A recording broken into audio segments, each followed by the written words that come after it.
La Dame Blanche, Annabelle, la Nonne, ces noms vous disent sûrement quelque chose, puisqu'ils viennent de la saga Conjuring.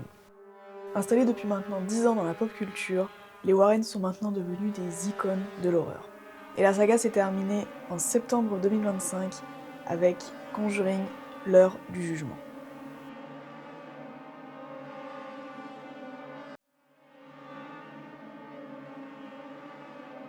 Alors qu'ils espéraient une nouvelle vie, Ed et Lorraine Warren se voient impliqués dans une nouvelle enquête qu'ils n'auraient peut-être pas dû accepter, puisque dans la maison de la famille Smurf, un mal ancien les attend, un ennemi qu'ils croyaient à jamais enfoui. Découvrez comment les Warren ont affronté le cas le plus maléfique de leur carrière, qui a même mis fin à celle-ci.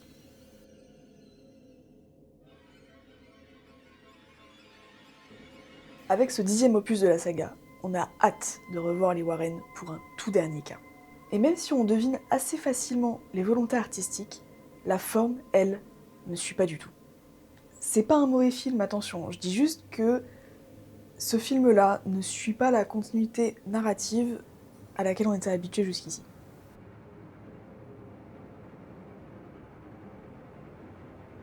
On arrive d'abord sur les témoignages d'une jeune fille qui a vu son père pendu. Je me suis dit que ça c'était un flash forward pour qu'on soit un petit peu dans l'ambiance, sans trop nous spoiler toute l'histoire non plus. Ok, pourquoi pas. Tout ça m'aurait pas étonné finalement.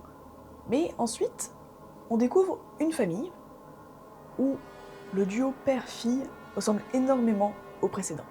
Donc, automatiquement, on se demande quand le père va mourir, le pauvre. Mais cette mort n'arrive jamais. Et vous savez pourquoi ? Parce que ce ne sont pas les mêmes familles. Le casting aurait pu être plus diversifié, les lieux un peu plus repérables, plus différents, mais au lieu de ça, on a 2 pères à lunettes et 2 filles brunes à cheveux ondulés. Tout ça nous sort un peu de l'ambiance du film, si vous voulez mon avis.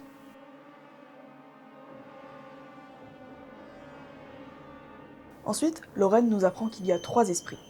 Une femme et sa mère, qui ont tenté d'échapper au mari de celle-ci, qui a fini par les tuer. Et l'idée en elle-même aurait pu être tellement plus approfondie, parce qu'on comprend que le propos ici c'est le féminicide et les hommes violents. Alors pourquoi ne pas enfoncer la porte qui est grande ouverte ? À la place, non, ils ont préféré refermer cette porte pour ne pas déranger qui que ce soit. Alors qu'à la base, les films d'horreur sont faits pour dénoncer la société dans laquelle on vit, le monde qu'il y a autour de nous. Et même si j'ai trouvé ça lâche qu'ils approfondissent pas plus que ça le sujet de féminicide, avec ces 3 esprits, le challenge est quand même digne d'un dernier opus. Surtout qu'il y a un esprit démoniaque derrière tout ça.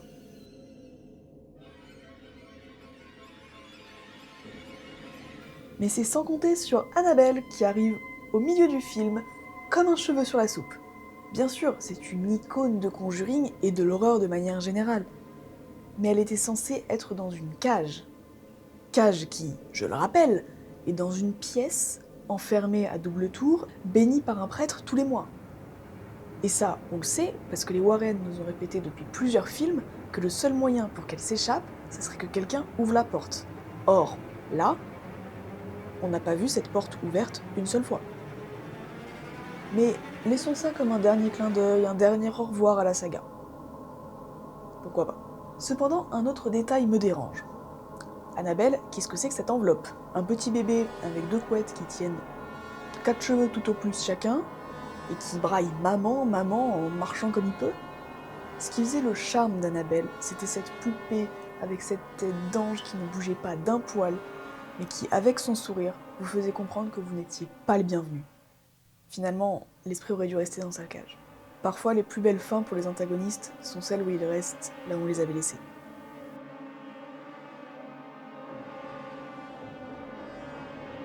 Et si vous vous dites que j'en ai fini avec les erreurs scénaristiques, je n'en suis qu'au début. Dès l'enfance de Jodie, Lorraine lui apprend à chanter une petite comptine, pour ne pas écouter les esprits qu'elle aussi voit et entend, et pour les éloigner.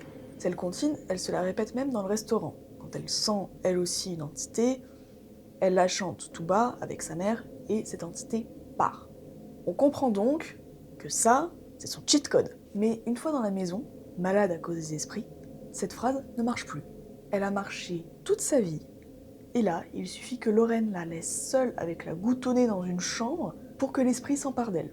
Il y aurait pu y avoir un moment de rupture, une pause, quelque chose qui l'aurait empêché de continuer à chanter, une faille. Mais là, on la voit même répéter cette phrase en boucle quand elle est possédée.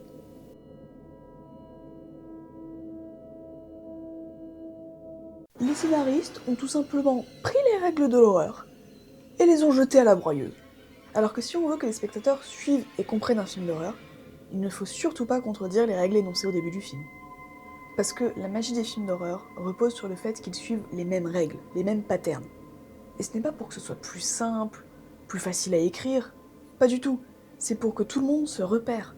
Parce qu'on ne peut pas jeter un spectateur dans un monde si éloigné de notre réalité en priant pour qu'il en comprenne les forces et les failles. D'ailleurs, en restant dans les failles, on en a une magnifique. Les entités ont des corps. Et pas par possession, ce sont leurs corps de base. Quand Lorraine est dans le grenier, elle tombe nez à nez avec une femme. Cette femme, on ne la connaît pas. Donc, on en déduit que c'est l'entité. Logique. Mais le principe d'une entité, c'est qu'elle défie les lois de la physique. Elle se balade à travers les objets, les murs, les personnes. Justement, elle fait peur parce qu'on ne peut ni la voir, ni la contrôler. Ici, on se rapproche plus du mythe, du folklorique, voire même du zombie. Et puis cette manière de tuer la femme par un coup de hache de son mari, on souffle. Pas parce qu'on est content que Lorraine soit vivante, mais parce que ce n'est pas un sauveur, c'est un meurtrier. Allez, une dernière pour la route. Si vous vous concentrez sur les éclairages, à 29 minutes après le début, vous remarquerez que ce ne sont pas des lampes d'époque, mais bien des lights de tournage sur trépied et branchés à des batteries. Et le réalisateur a tenté de faire passer ça comme des lampes de chantier. Laissez-moi douter de cette information. Déjà, aucune lampe de chantier n'a autant de vis pour régler sa hauteur. Donc on voit que l'équipe a essayé de faire un patchwork en découpant et en recollant les plans entre eux, juste pour pas qu'on voit les pieds, mais au final c'est un carnage. Malgré tout ce que je viens de dire sur ce film, je lui retirerai pas le fait que c'est une bonne fin de saga. Ed et Lorraine sont toujours aussi attendrissants, les familles sont toujours sauvées, et leur départ à la retraite est bien mérité. Conjuring est un film d'horreur qui marche parce que c'est un film de genre qui a évolué vers le grand public. Si vous parlez horreur avec quelqu'un qui n'y connaît rien en ciné ou rien au genre, eh bien 9 fois sur 10, il vous citera Conjuring.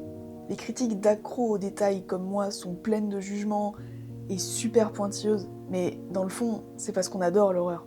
On regarde tellement de films que maintenant le but n'est plus d'avoir peur, mais de trouver le mieux raconté, le mieux construit, le mieux joué.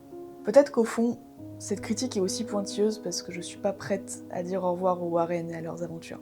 Ça fait des années qu'ils font partie de ma vie, ils m'ont vu grandir d'une certaine manière pendant toute mon adolescence, et aujourd'hui c'est en partie grâce à eux que je suis passionnée de cinéma. Donc j'espère que cette critique vous aura donné envie de découvrir ou de redécouvrir cette saga qui est juste géniale. J'ai tellement de choses à dire sur le reste de la saga, je pourrais vous faire 15 milliards de critiques. Mais en attendant, je vais vous laisser parce que c'est la deuxième fois que je tourne cette vidéo à cause d'un problème de focus. Alors je vous fais des bisous et à la prochaine. Générique.